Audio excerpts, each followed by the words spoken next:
हा भाग समजून घेण्यासाठी मागचा भाग नक्की ऐका. मोहितने खोल श्वास घेतला. हे कितव्यांदा घडत आहे याची त्याने मोजदादही केली नाही. त्याच्या डोळ्यांत थकवा आणि असहाय्यता स्पष्ट दिसत होती. त्याने शेजारी उभ्या असलेल्या तरुणाकडे कटाक्ष टाकला आणि मग नजर वळवली. सुदैवाने हे सगळं त्याने थेट रेस्टॉरंटमध्ये म्हटलं नव्हतं. पण समोरचा मात्र सतत नाही, परवानगी नाही, जाऊ नकोस, त्या माणसाच्या नादी लागू नकोस, अशा शब्दांनी त्याला थांबवत होता. 2 तासांनंतर तर त्याचा संयम पूर्णपणे तुटला. मी फक्त बोलणी करायला चाललो आहे. कदाचित गोष्टी शांतपणे मिटू शकतील, तो पुन्हा एकदा शांतपणे समजावत म्हणाला. मनात मात्र तो विचार करत होता, रोहन अग्निहोत्री हा बॉसचा मुलगा आहे, त्यामुळे स्वतःला शांत ठेवायलाच हवं.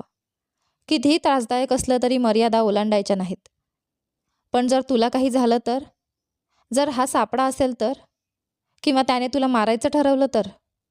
मोहितने पुन्हा सुस्कारा टाकला.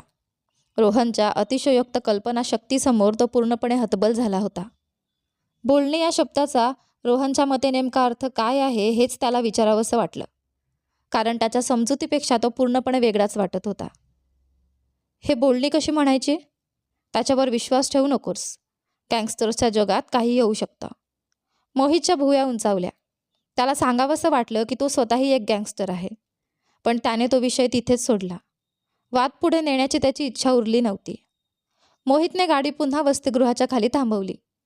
तो शांतपणे आधी उतरला आणि आत चालत गेला, रोहनला मागे सोडून. त्यांच्याजवळ फारसं सामान नव्हतंच. बॉसचा मुलगा स्वतःची काळजी घेऊ शकतो. आता त्याला फक्त एक वेदनाशामक गोळी हवी होती. रोहनला जणू त्याच्या मनातलं कळलं.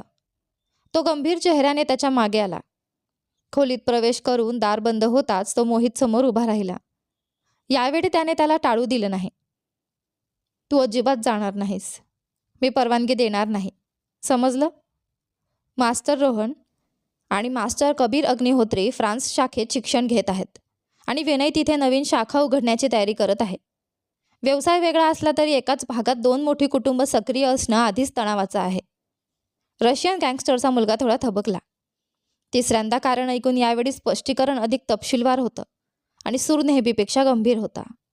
मोहितच्या शांत डोळ्यांमुळे त्याचा विरोध हळूहळू शांत होऊ लागला. पण मला तुझी काळजी वाटते, शेवटी तो हळू आवाजात म्हणाला. मला तुझी, रोहन आणि कबीरची काळजी वाटते.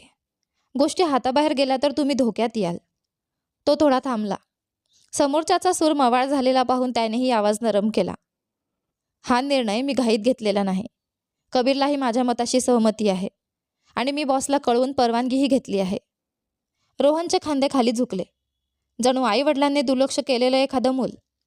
पण लगेचच त्याच्या मनात आलं, वडील आणि भाऊ दोघेही मोहितच्या बाजूने आहेत आणि तो मुलगा आणि धाकटा भाऊ असूनही कुणाच्याही पाठिंब्याविना उभा आहे.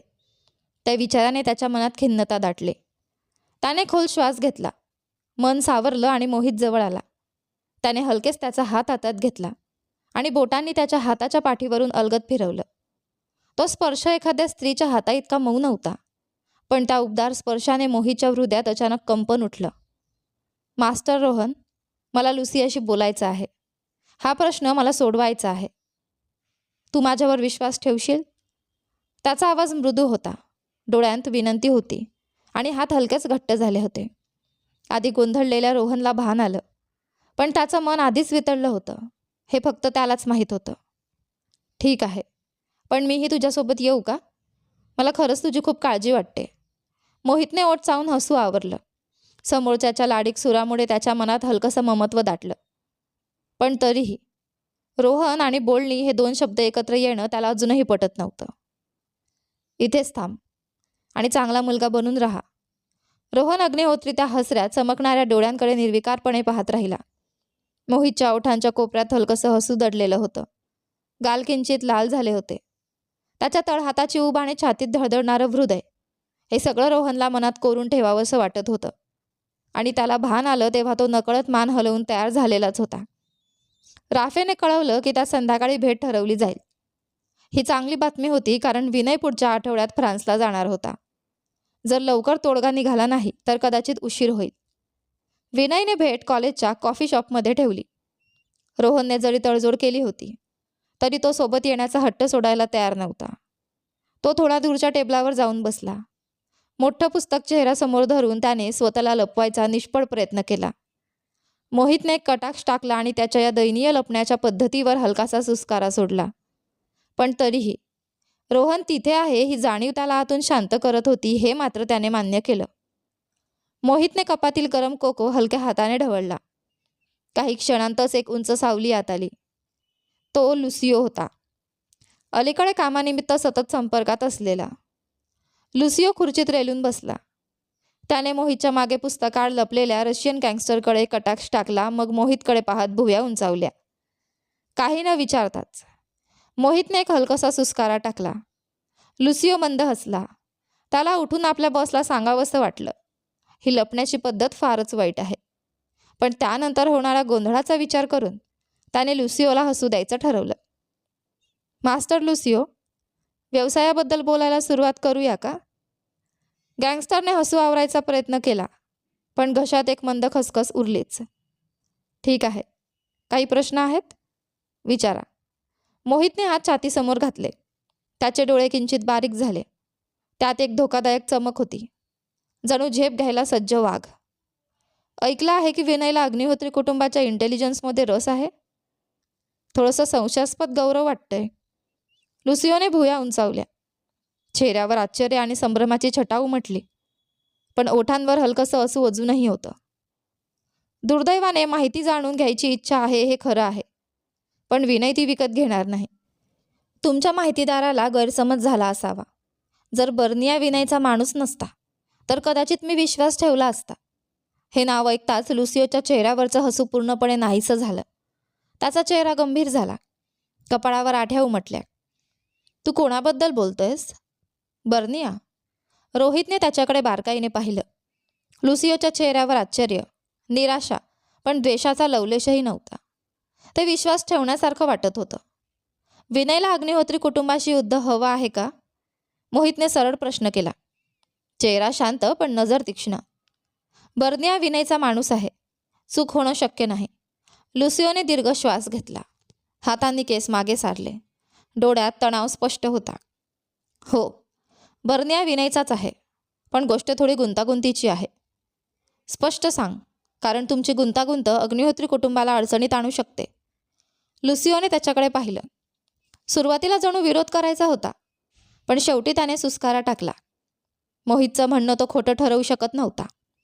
जर परिस्थिती चिघळू नये आणि संघर्ष टाळायचा असेल तर स्पष्ट बोलणं आवश्यक होतं. विनयच्या गटात आतून काही समस्या आहेत. लुसिओचा आवाज जड झाला. जणू कबुली द्यायला त्याला कठीण जात होतं. काही लोक आम्हाला अडचणीत आणू इच्छितात. बाहेरच्या कुटुंबाशी संघर्ष उभा करायचा आहे. बर्निया कदाचित त्या नावांपैकी एक असू शकतो ज्यांच्यावर तुम्ही संशय घेत आहात. तो थोडा थांबला. म्हणूनच माहिती विक्रेते इतकी माहिती गोळा करतात. मोहित मनात विचार करत होता. लुसिओनेही मान हलवली. चेहऱ्यावर असहाय्य भाव होते. पण आम्हाला वाटलंच नव्हतं की तो असेल आणि अग्निहोत्री कुटुंबाला यात ओढलं जाईल, असंही आम्ही विचार केला नव्हता. विनयची नवीन शाखा लवकरच फ्रान्समध्ये उघडणार आहे. अशा वेळी अग्निहोत्री कुटुंब लक्ष ठरणं काही आश्चर्याची गोष्ट नाही. मोहितने शांतपणे उत्तर दिलं. लुसिओ पुन्हा सुस्कारा टाकत म्हणाला, मी विनयच्या सन्मानावर शपथ घेतो. आम्हाला अग्निहोत्री कुटुंबाशी वैर करायचं नाही. कोणताही संघर्ष निर्माण करण्याची आमची इच्छा नाही. कृपया संयम ठेवा. गोष्टी तुमच्यावर परिणाम करू नयेत म्हणून मी पूर्ण प्रयत्न करेन. मोहित हलकसा असला, पण त्या हास्यात अशी थंड झाक होती की जणू एखाद्या खुनीचा आवाज ऐकू येत होता. अग्निहोत्रींना आमिष म्हणून वापरलत आणि म्हणता की त्याचा आमच्यावर परिणाम होणार नाही. लुसिओच्या ओठांवर पुन्हा किंचित हास्य उमटलं. चेहरा गंभीरच होता, पण त्याला अपेक्षा नव्हती की अग्निहोत्रींच्या माणसांपैकी एक जण त्याच्यावर इतका दबाव आणू शकेल. आपण एकत्र काम का करू नये? इटालियन गँगस्टर गंभीरपणे म्हणाला. डोळ्यात समाधानाची झलक होती. तू खूप सक्षम आहेस. तू मदत केलीस तर सगळं अधिक सुरळीत होईल आणि अग्निहोत्री कुटुंब अधिक लवकर सुरक्षित होईल. अग्निहोत्री कुटुंब इतकं कमकुवत नाही की या प्रकरणामुळे असुरक्षित होईल. मोहितचा आवाज शांत पण ठाम होता. आणि त्यांनी विनयच्या अंतर्गत बाबींमध्ये हस्तक्षेप केला तर तो व्यवहार फायद्याचा ठरणार नाही. लुसिओचं हास्य अजून रुंदावलं. डोकं दुखत असलं तरी तो समोरच्याला पटवू शकणार नाही हे त्याला उमगलं होतं.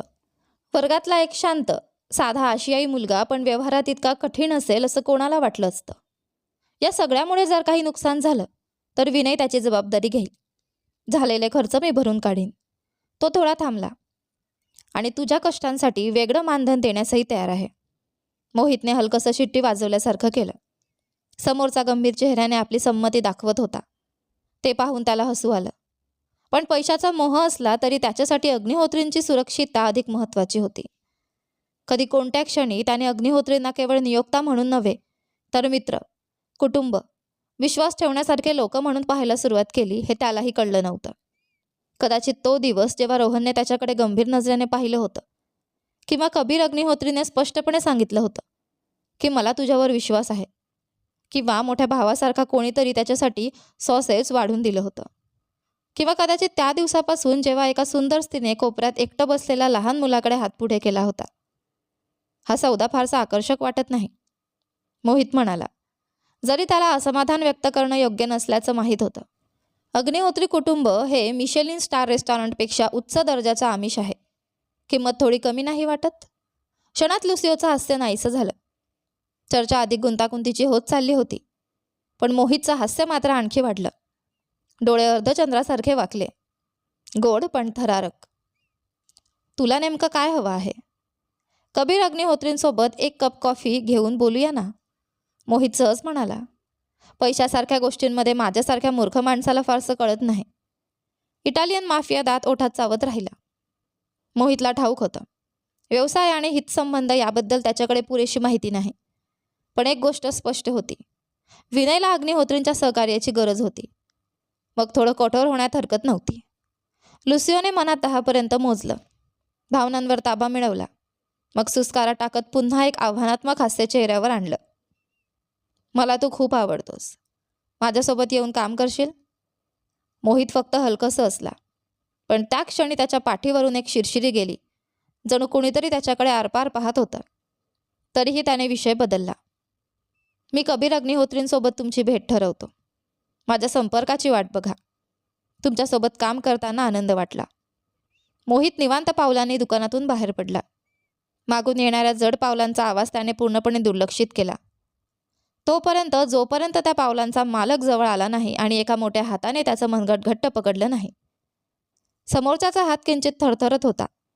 भावना अस्थिर असल्याचं स्पष्ट जाणवत होतं. तरीही त्याने मनगट धरलेली पकड सावत होती, घट्ट पण वेदना न देणारी. रोहन अग्निहोत्री काही बोलला नाही. तो मोठमोठी पावलं टाकत चालत होता, पाय आपटत, स्पष्टपणे असमाधान व्यक्त करत. त्याने मोहितचा हात ओढला, जणू त्याला पटकन मागे यायला भाग पाडत होता. मोहित मात्र हलकसं हसला आणि विरोध न करता त्याच्या ओढीबरोबर शांतपणे चालत राहिला. काही वेळातच ते वसतिगृहात पोहोचले. रोहनने त्याला आत ओढला आणि दरवाजा लॉक केला. कुणीही आत येऊन व्यत्यय आणू नये, किंवा कदाचित त्याला पळून जाऊ देऊ नये म्हणून. मोहितच्या चेहऱ्यावर मंद हास्य होतं. त्याला बंदिस्त जागा आवडत नव्हती. पूर्णपणे बंद आणि नियंत्रणाबाहेर असलेलं वातावरण त्याला कधीच पसंत नव्हतं. जरी त्याला ठाऊक होतं, हा दरवाजा त्याला अडवू शकणार नाही. पण कारण तो रोहन होता, त्यामुळे त्याला काहीच चुकीचं वाटलं नाही. या तरुणाकडून बंदिस्त होणं इतकंसं असह्य नव्हतं. रोहनने त्याला खुर्चीवर बसवलं आणि स्वतः त्याच्यासमोर बसला, पाय दोन्ही बाजूंना ठेवत, जणू त्याला मध्येच अडकवून टाकलं. आता सुटण्याचा कोणताही मार्ग नव्हता. त्याच्या करड्या डोळ्यांत अंधार भरला होता, जणू भावना कधीही ज्वालामुखीसारख्या उसळतेत. पण त्या अंधारात दुःख, वेदना आणि आर्त विनंतीही मिसळलेली होती. मोहितने कधीच रोहनच्या डोळ्यात असा भाव पाहिला नव्हता. तो क्षणभर थबकला. या अर्ध्या मिठीतून स्वतःला सोडवायचा विचारही त्याच्या मनात आला नाही. तू त्याला नकार का दिला नाहीस? रोहनचा आवाज मंद होता. भावना दाबण्याचा प्रयत्न स्पष्ट जाणवत होता. मोहित किंचित दचकलाच. तो घाबरला नव्हता, पण रोहनच्या वेदनांनी भरलेल्या चेहऱ्याने त्याचं मन मऊ झालं. त्याच्या डोळ्यात हलकी करुणा उमटली. ओठ किंचित मिटले. त्याचा आवाज थंड पाण्यासारखा शांत झाला. विनयसोबत काम करणं फायदेशीर आणि अधिक सुरक्षित आहे. रोहनने आपलं डोकं मोहितच्या खांद्यावर टेकवलं. त्या हलक्या थरथरीचा कंपन मोहितलाही जाणवला. रोहनने खांदे खाली झुकले होते. तो पावसात भिजलेल्या, कान लोंबलेल्या कुत्र्यासारखा दयनीय दिसत होता. अरे देवा, त्याला खरंच वाटायला लागलं, रोहन एखाद्या मोठ्या कुत्र्यासारखाच आहे. पण तू त्याला तसं बोलू का दिलंस? रोहनने त्याच्या कानाशी कुजबुजलं. आवाज इतका मंद आणि गुदगुल्या करणारा होता की मोहितने नकळत मान थोडी मागे घेतली. पण तो हलताच रोहनचा हात त्याच्या खांद्यावर घट्ट झाला, मागे सरकू न देण्यासाठी. मास्टर रोहन, तुम्हाला काय झालं आहे? त्याचा आवाज इतका मऊ झाला होता की स्वतःलाच आश्चर्य वाटलं. जाऊ नकोस, ठीक आहे? इतरांना जाऊ दे. मोहित क्षणभर थक्क झाला. रोहनच्या आवाजात अशी विनंती त्याने कधी ऐकली नव्हती. रोहन नेहमीच आत्मविश्वासाने भरलेला नैसर्गिक नेता होता. आज मात्र तो पहिल्यांदाच पराभूत वाटत होता. रोहनचे हात अजून घट्ट झाले. तो आणखी जवळ सरकला, जवळजवळ मिठी मारल्यासारखा. इतका जवळ की त्याच्या शरीराची ऊब मोहितला स्पष्ट जाणवत होती. मोहित कडक झाला, पण अस्वस्थतेमुळे नाही. त्याचे डोळे बेचैन झाले, ओठ किंचित मिटले. तो थोडा संकोचला, कारण इतक्या जवळीकतेचा तो सरावलेला नव्हता.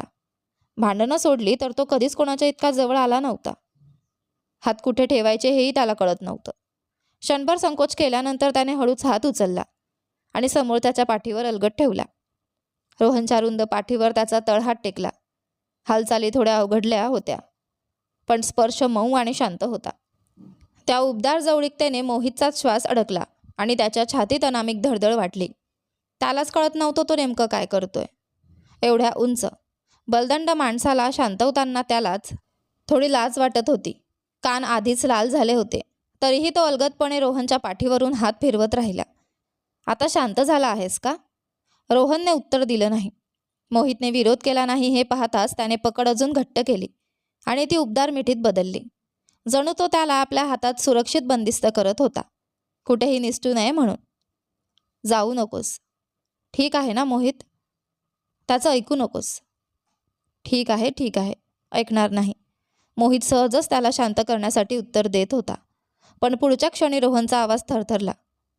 मला तू आवडतोस, खूप आवडतोस.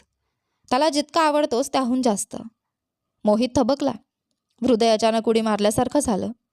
मग जोरात धडधडू लागलं, जणू त्या शब्दांना उत्तर देत आहे. मला तू आवडतोस, हे 3 शब्द वेगवेगळ्या लोकांकडून वेगवेगळ्या प्रसंगांत वेगवेगळ्या अर्थांनी ऐकले होते. पण आतून उमटणारी प्रतिक्रिया प्रत्येक वेळी वेगळी असते, कधी आनंदाची, कधी भीतीची. क्षणभर शांतता पसरली. मग मोहित हलकसं हसला. डोळे अर्धचंद्रासारखे वाकले. आधी संकोचलेले हात आता ठामपणे रोहनच्या पाठीवर घट्ट झाले. त्याने त्याला पूर्ण मिठीत घेतलं आणि अतिशय मंद पण ठाम आवाजात कुजबुजला. हं? त्या दिवसापासून त्यांच्या दोघांमधली हवा जणू बदलली. किंवा खरं तर रोहनला वाटलं की बदलायला हवी. त्याने आपल्या भावना कबूल केल्या होत्या. मोहितला उत्तर दिलं होतं. जरी ते फक्त हं असलं तरी रोहन हट्टाने मानत होता ते उत्तर होतं. पण प्रत्यक्षात वातावरण काही बदललं नव्हतं. रोहन टेबलावर डोकं ठेवून पडला होता, थकलेला, खिडकीबाहेर रिकाम्या नजरेने पाहत. बाकीचे मित्र एकमेकांकडे गोंधळून पाहत होते. झॅकला राहवलं नाही. विनयने त्याला कोपराने ढोस दिला. शेवटी त्याने विचारलंच, काय झालंय तुला? रोहन दचकला. अचानक त्याच्या मनात विचार चमकून गेला. मोहितचं हं म्हणजे फक्त त्याने ऐकलं एवढंच असू शकतं, स्वीकार नाही. खरंच त्याचं हृदय तुटलंय का? हा विचार डोक्यात येताच त्याचा चेहरा अजूनच खिन्न झाला. इतका निराश दिसत होता की मित्रही थक्क झाले. झॅक आणि विनयने एकमेकांकडे पाहिलं. काय विचारायचे याचाच संभ्रम. तेवढ्यात वर्गाचं दार अचानक उघडलं. एक परिचित आवाज घुमला. मास्टर रोहन आहेत का? आवाज ऐकताच कोण आहे हे ओळखायच्या आतच टेबलावर निस्तेज पडलेला उंच तरुण झटकन उठला. मोठमोठ्या पावलांनी दाराकडे गेला. त्याचा आधीचा गंभीर आवाज अचानक हलका आणि चैतन्यमय झाला. आज सकाळी इतक्या लवकर का निघालास? मला उठवलंसही नाहीस. काही पावलांतच तो दाराशी उभा राहिला, उंच देह दरवाजाला टेकवून. जणू काही फारसं महत्त्व नाही अशा थाटात. मी उठवलं होतं, पण रोहन उठलाच नाही. मोहित शांतपणे म्हणाला, हातातली कागदी पिशवी पुढे करत. नाश्ता. झॅक खुर्चीत रेलला. डोळे बारीक करून रोहनकडे पाहू लागला. जणू काहीतरी समजून घेण्याचा प्रयत्न करत होता. दाराशी उभा असलेला रोहन, जो काही क्षणांपूर्वी उदास पडला होता, आता त्या आशियाई मुलाशी मृदू हलक्या आवाजात बोलत होता. पूर्णपणे वेगळा. खरं तर त्यांना याची सवय व्हायला हवी होती. संपूर्ण सेमिस्टरभर मोहित रोज सकाळी रोहनसाठी नाश्ता आणायचा आणि रोहन नेहमी आनंदाने उठून उभा राहायचा, हसू आवरत, ओठांच्या कोपऱ्यात थरथर, जणू संपूर्ण जगाला दाखवायचं तो या स्वतःपेक्षा ठेंगण्या मुलाच्या किती जवळ आहे. पण आजचं बदलणं वेगळंच होतं. उदास ते चैतन्यपूर्ण इतक्या झपाट्याने त्यांनी कधी पाहिलं नव्हतं. उद्या दुपारी तुझे क्लासेस नाहीत ना? बाहेर जाऊया का? काही खरेदी करायची आहे का? रोहन फोन पाहण्याचा बहाणा करत विचारत होता, जरी त्याने आधीच सगळी योजना केली होती. नवीन चित्रपट लागलाय, बघायला येणार का? मोहित शांतपणे उत्तरला, उद्या माझी कबीर अग्निहोत्रींसोबत भेट ठरलेली आहे. रोहन क्षणभर थबकला, पण लगेचच त्याने चेहरा सावरला. फक्त ओठांचे कोपरे थोडे खाली झुकले. नाराजी स्पष्ट दिसत होती. तरीही तो काही बोलू शकत नव्हता. त्याला ठाऊक होतं, मोहित आणि कबीर अग्निहोत्री यांची भेट विनयच्या प्रकरणासाठी होती.